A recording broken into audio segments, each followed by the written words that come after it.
আপনাদের সম্মুখে জাল হাদিসের কবলে রসুল্লাহ সালাত মুজাফফর বিন মুহাসিনের যে কিতাব, এই কিতাবের মধ্যে যে আপনার আব্বাস আলী তার জরুরি মাসাইল কিতাবের মধ্যে যে একামতের সংখ্যা একবার একবার করে হবে বলে উল্লেখ করে সে হাদিসগুলোকে সহি বলে উল্লেখ করেছে।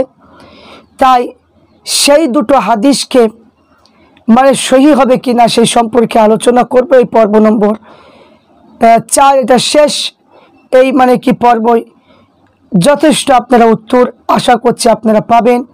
এবং এরপরে যে দুটো তিনটি মানে পর্ব করেছি সেগুলো সহি হাদিস অনুযায়ী আলোচনা করেছি। ইনশাল্লাহ মুমিনের জন্য আর কোনো দলিলের প্রয়োজন হয় না।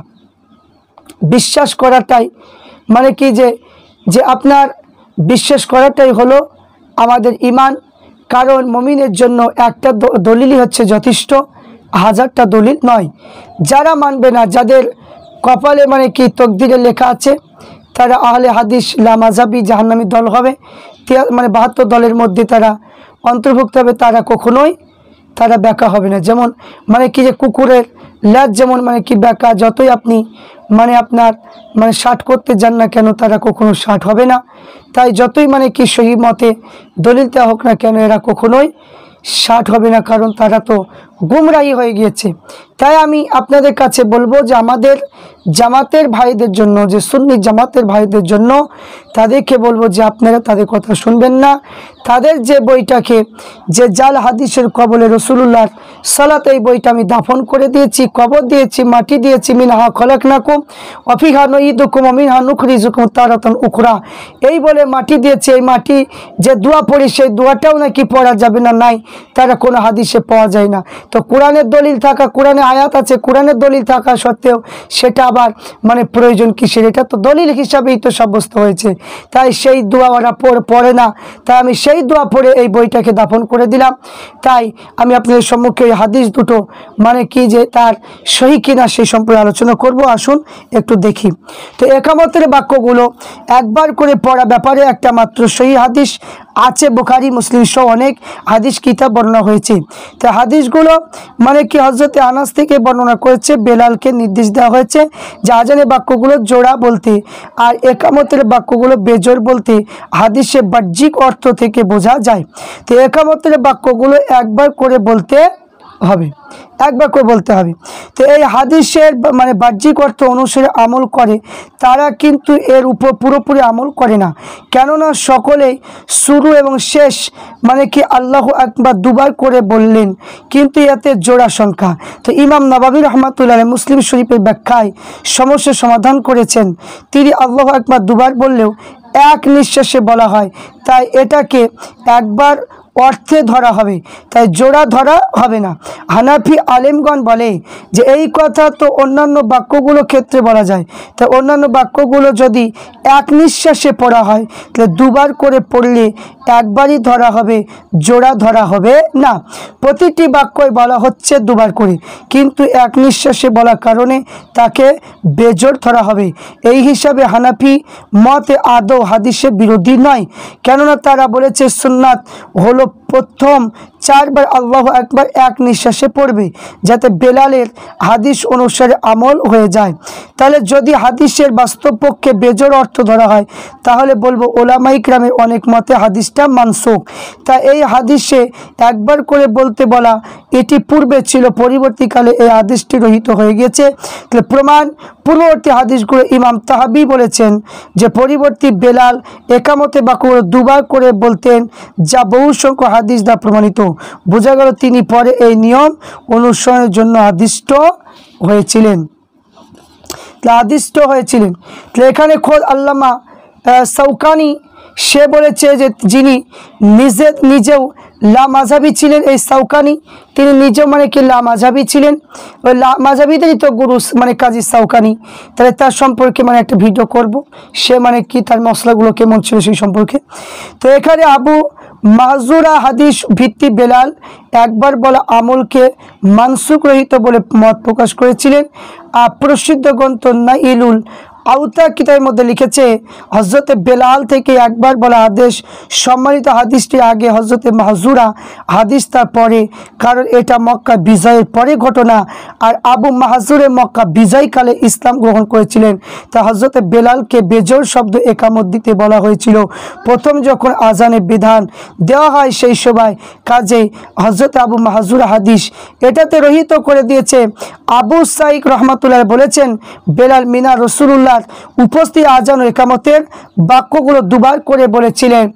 আর এই আলোচনাতে নিশ্চয় সামনে সুস্পষ্ট হয়ে গেল যে একামতের বাক্য দুবার করে বলা হাদিসগুলো প্রমাণস্বরূপ পেশ করা উপযুক্ত। আর একবার করে বলা হাদিস যদি সনদ বুখারী মুসলিম হতে হওয়ার কারণে অধিক সহি, কিন্তু দুবার বলা হাদিসগুলো বাড়তি বিষয় রয়েছে, তাই এইগুলো অনুসারে আমল করাই উচিত। তাহলে এখানে মুজাফফর বিন মহসিন যে আপনার সাউকানি সাহেবের যে বক্তব্য সম্পর্কে বলেছেন, প্রকৃতপক্ষে যে ইমাম সাউকানি নিজের কথা নয়, আলেমদের মধ্যকার বিতর্কগুলো তুলে ধরা ধারাবাহিক আলোচনাটা এসেছে।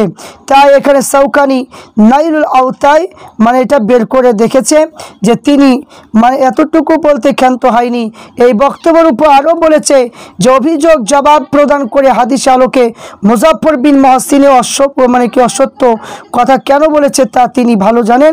তাই তিনি আরবি ভাষা বোঝেন না, আর আরবি পরিবর্তী অনেক মাসালা পরিশিষ্ট তুলে ধরেছে, তাই তিনি না বুঝে এই কথাগুলো লিখতে পারেন। মুজাফফর বিন মহসিন তিনি আরবি কি ইবারত পড়তে পারে না, সে বুঝে না, তাই কি তার বইয়ে সেগুলি লিখে দিয়েছে। তো নাইলুল আওতা এই কিতাবের মধ্যে দ্বিতীয় খণ্ড প্রায় 22 পৃষ্ঠার মধ্যে লিখেছে। পরিশেষে একটা কথা বলতে চাই যে একামতের বাক্যগুলো একবার করে বলা বা কি না দুবার করে, এই নিয়ে ফকি ইমামগণের মধ্যে দ্বিমত ছিল, কিন্তু ঝগড়া ছিল না। ইমাম ইবনে আব্দুল বার রহমাতুল্লাহ উল্লেখ করেছে যে ইমাম আহমদ ইসহাক এবং দাউদ জাহিরি, ইমাম জারি তাবারানি এবং ইখতিলাফকে ইখতিলাফে আখ্যা দিয়েছে, বলেছে যেভাবে করুক জায়েজ হবে। কিরেমুল্লাহ মাযহাবি আলেম তিরমিজি শরীফে ভাষ্য মুবারকপুরি সাহেবের লিখেছেন। তো একবার করে বলা দুবার করে বলা উভয়টি জায়েজ বলে আহমদ ইসহাক ইবনে রাউহি মতে অবলম্বন করেছে, সেটি অগ্রহণীয় নির্ভরযোগ্য মত, এমনকি আমরা দৃষ্টিতে সেটি সুনিশ্চিত। এবং বেজর একামত হাদিস সেগুলো মান কি, সেগুলো বলেছে ইবনে উমার হতে হাদিস উদ্ধৃত করেছে আবু দাউদ, নাসাই, ইবনে খুজাইমা। একজন রাবি আবু জাফর আল মুয়াজ্জিন নাম বংশ পরিচয় নিয়ে মুহাদ্দিসগণ প্রচণ্ড মতভেদ রয়েছে, বিশিষ্ট নিয়ে রয়েছে দ্বিমত। আব্দুর রাজ্জাক ইবনে মাহদি দুর্বল আখ্যা দিয়েছে। ইবনে আদি ব্যাপারে কোনো সিদ্ধান্ত গ্রহণ করতে পারেনি, যারা তার বিশিষ্ট পক্ষে তারা উচ্চ মান মর্যাদা রাবি মনে করতেন না। ইবনে হিব্বান ইবনে হাজারের মতে ভুলের শিকার হতেন। হাদিসে আরও রাবি আবুল মুসান্না মুসলিম ইবনে মুসান্না তার সঙ্গে ইবনে হিব্বান বলেছেন যে কি তার মধ্যে ইবনে উমার হাদিস ভুল করতেন, তাই হাদিস বড় জোর হাসান বলা হয়, সহি বলার সুযোগ নেই। কেউ কেউ এটা জয়ীফ মনে করতেন। তাই কি যে আবুর রাফে উদ্ধৃত করে ইবনে মাজাতে যে কি দারকুতনি এই সকল মতে জয়ীফ, কারণ এর দুজন রাবি মামার ইবনে মোহাম্মদ তার পিতা মোহাম্মদ ইবনে উবাইদুল্লাহ মুহাদ্দিস নিকটে দুর্বল ছিল। তাই এর আম্মার ইবনে সাদ বর্ণনা হাদিস উদ্ধৃত ইবনে মাজা তাবারানি মওজুল কবিরে সকল মতে জয়ীফ, কারণ এই দুটো জয়ীফ রাবি আছে আব্দুর রহমান ইবনে সাদ, এই সাদ ইবনে আম্মার, এরা হলো কি যে এখানে জয়ীফ রাবি আছে তাবারানি মওজুল কবিরের মধ্যে লেখা রয়েছে। তাহলে এখানে আমরা যেটা বুঝতে পারলাম যে এখানে যে জয়ীফ এবং কি যেখানে যে জয়ীফ মত করতেন, জয়ীফ বলেছেন যে সমস্ত হানাফি মাযহাবের আলেমরা। তাহলে এখান থেকে বুঝতে পারলাম যে আপনার যে একামতের শব্দটা জোড়া জোড়া শব্দ হবে। ইমাম আজম আবু হানিফা রহমাতুল্লাহ আলাইহি তার কিতাব অনুযায়ী আমরা এটা বুঝতে পারলাম।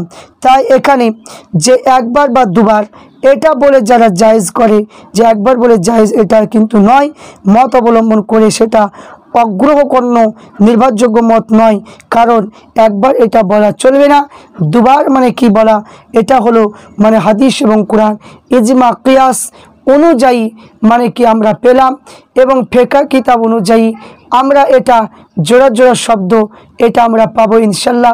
তাই ফিকহ কিতাব অনুযায়ী আলোচনা করা হবে।